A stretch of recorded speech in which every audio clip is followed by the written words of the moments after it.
Yes, well, hello everyone. My name is Cathy Shaquille. I am from St. Paul, Minnesota, USA. I come from a very loving family. I grew up with my parents and my younger brother, Paul. And I attended university at Luther College in Decorah, Iowa. I graduated with a double major in biology and chemistry. And I worked for 14 years in research and development with a chemical company. And during that time, I volunteered with various Christian ministries that worked at the University of Minnesota campus. During that time, I met people from many different countries, mostly Asia. And I also had the opportunity to travel to different countries, Israel and Kenya and South Africa and various places, Belfast, Northern Ireland, met many people. After many years, I had the desire in my heart to live overseas and to go to some place where people had very limited opportunity to hear and learn about Jesus. And after prayer and learning many things, God led me to the country of Thailand. And I've lived in Thailand for the past 19 years. I've been involved with a Thai church here, actively involved in Bangkok. I've had the opportunity to meet up to 1,000 Thai people, help them with their English, and had many opportunities to share the gospel with Thai people in their own language. Tell me about your education. Where did you get all this super amazing thing, explaining things in such a beautiful way? Yeah, well, I graduated from Luther College, and I majored in chemistry and biology. Which is a scientific field. I think I never studied English formally except in high school courses. But I think maybe writing is just a gift, and as I continued to write more, I developed that gift. I didn't have formal training in writing. So is it some kind of a supernatural thing or a gift from somebody?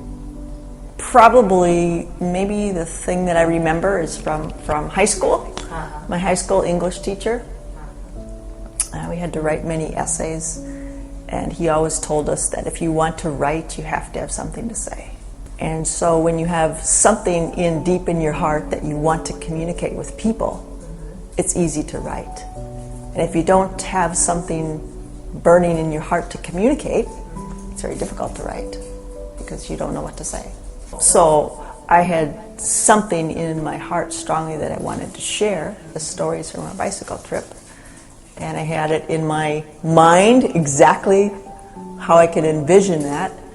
And I wanted to just work hard to communicate, to put that into words, what I envisioned in my mind and the experience that I wanted to share, to put that into words. So I guess that comes back to my high school English teacher is, the first step in writing is you need to clearly have something that you really want to communicate with people. But I had no real formal training in writing books or anything like that. So what exactly things inspired you to write? To come down to this stage What inspires me to write? Yeah, that's right. Testimonies of how God works in people's lives inspires me to write. The beauty of creation, the beauty that surrounds us, inspires me to write and try and describe that. So you try to explain each and everything through your journey, that whatever you experience, into the churches, the small towns, the people, the culture. So how do you define? Yeah, and also what inspires, actually, let me think about that question. What inspired me to write it is to beautifully capture a memory so that I wouldn't forget it, and so my family wouldn't forget it. That's why I wrote this book. I wrote this book for my mom, so that she and our family, and myself included, would never forget this. And I just did the best job that I could. So I didn't write it for the world. I wrote it so that we would remember that and give honor to God by remembering that, and I did the best job that I could. Okay, what's glove tan? Glove tan, well, bicycle gloves, at least the old kind, the kind that we had, except the fingers are cut off right here, so you just have a glove, a knuckle up, and it's open weave. So there's there's this word like beautiful, glove tan, and there is faith between them. That's probably the most important thing that describes our bicycle trip, because I took the trip. It was a dream, I wanted to do it, but my heart in doing that was wanting to grow in my faith. So we had the whole summer available with no schedule and free time to enjoy bicycling and meeting people and experience the country. And in a situation where you're just free from schedule, I just wanted to see how God would work and what He would do, and I wanted to grow in my faith. And so that happened, and that's explained through a series of stories in the book. And my traveling companion and best friend at the time, Ellie, became a Christian because of what happened. So my faith journey and her faith journey are combined, and so before accepting Christianity, she was atheist. Yes. Oh. Yes. So yes. how did so it's a faith. So it's my faith journey, but it's also combined with her faith journey. How did you convince her? Yeah. Well, at the time she was my best friend, and so she knew I was a Christian, and we had had talks before, but she wasn't interested. And so we started the trip with the understanding that yes, I wanted to grow in my faith. Yes, we would go to church every Sunday. Yes, I would pray, and she accepted me for who I was, and I didn't, force anything upon her. We were very close friends. And one day, a pastor that we met on our trip asked me if I knew the Lord. I said yes, and he asked Ellie if she knew the Lord, and since it was going to rain, she said yes, and we hurried out the door before the rain hit so we could get into our tent. And then that was a perfect opportunity for me to follow up and talk more about that. Ellie, you really don't know the Lord, do you? She rolled her eyes, no. And then we talked more, and I challenged her to just just seek God for 1 week. For 1 week, give it 7 days and check out if Christianity is true or not. And for some reason, she accepted the challenge because she was away from her atheist friends. She had free time, and she wouldn't be embarrassed in front of anyone. And she just accepted the challenge and wholeheartedly sought God, prayed, read the Bible, had discussions with me, and amazing things happened, which is described in my book.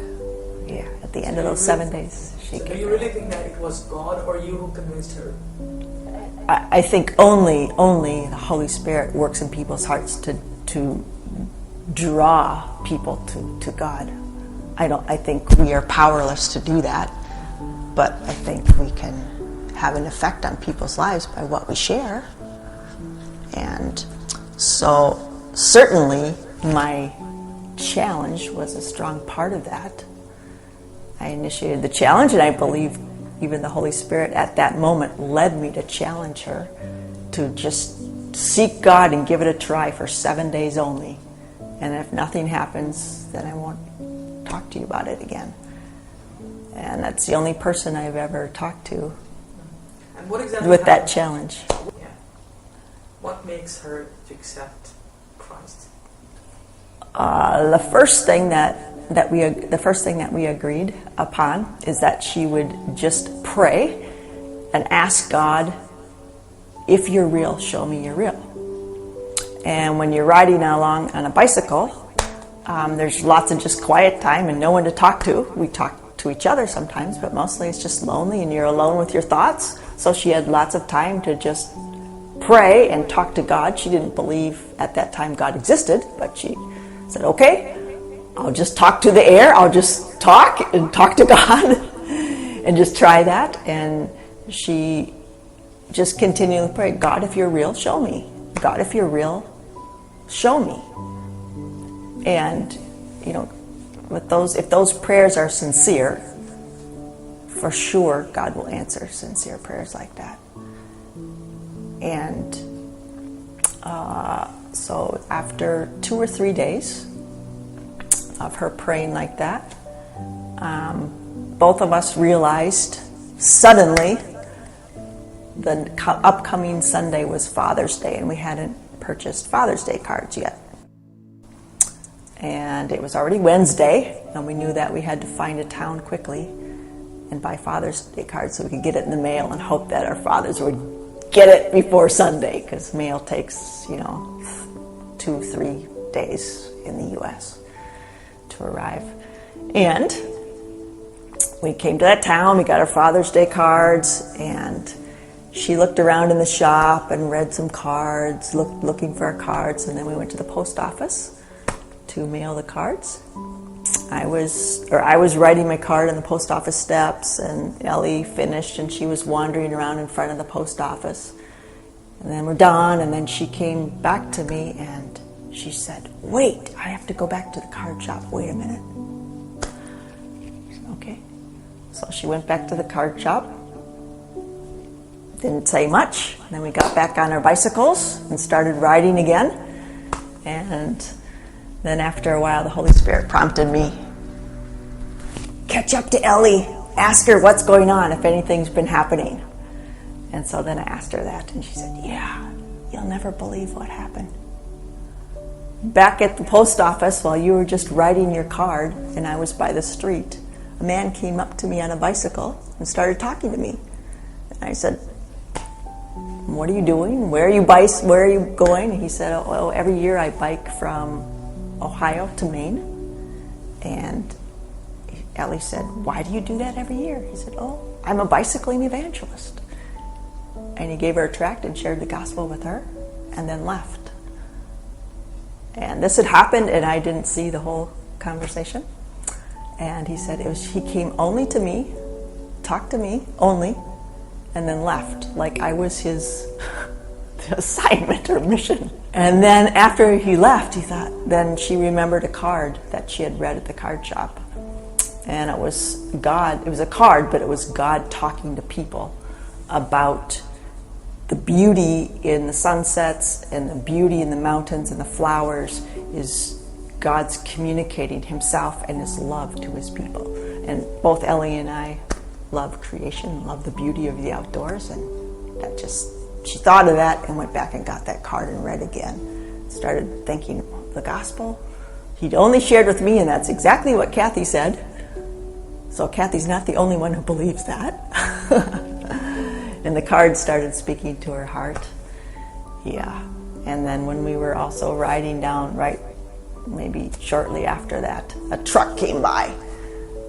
And the draft kind of pushed us off the road a little bit, but she looked up and then she saw a big bumper sticker that said, "Trust in Jesus."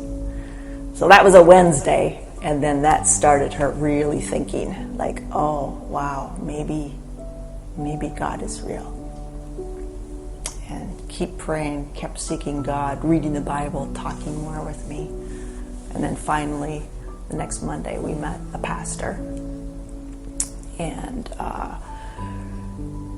ended up staying overnight in his home, and he shared on and on into the evening with Ellie, and she received Christ that evening in that pastor's home 1 week later to the day. How was your experience in Pakistan? Yeah, it was an amazing experience. Children's Chapel is really an amazing church. God is working in Pakistan on all the believers and non-believers. What do you think? What was your experience about all these people? Oh, absolutely. Yes. They're very welcoming people, warm people, loving people. Even though I couldn't understand any of the words in the worship or the worship music in Urdu and Punjabi, I could feel the sincere hearts of worship and praise to God. I was encouraged and touched by the Holy Spirit in the worship, even though I couldn't understand everything. It was just a joy to be with them. So, yes, God is very alive among his people, everywhere in the world, among all languages. That was my first time ever to participate in a worship service at 4 a.m. I don't know that there are any American churches that have a worship service at 4 a.m. And I don't know if there are any Thai churches. I don't know, but I'd never heard of it before. So that was pretty special to see a church packed full of people at 4 a.m. to worship God. So tell me about Pastor Shaheen. He's very faithful and dedicated pastor, very kind and loving pastor. It's obvious when I was in Pakistan that people love him. His team loves him. The children love him. People love him. He's able to communicate biblical truths just very simply. So in a very engaging style. People love to listen to him. And he's very gifted and anointed in worship, playing the harmonium in worship. He's a great man of God. Happy to be married and very, very happy to be part of his family. He's from a very loving family. His sons, daughter-in-laws, younger brother, Pastor Shazad, and his other brothers and sisters, welcomed me wholeheartedly and loved me. And just great new season of life to be married.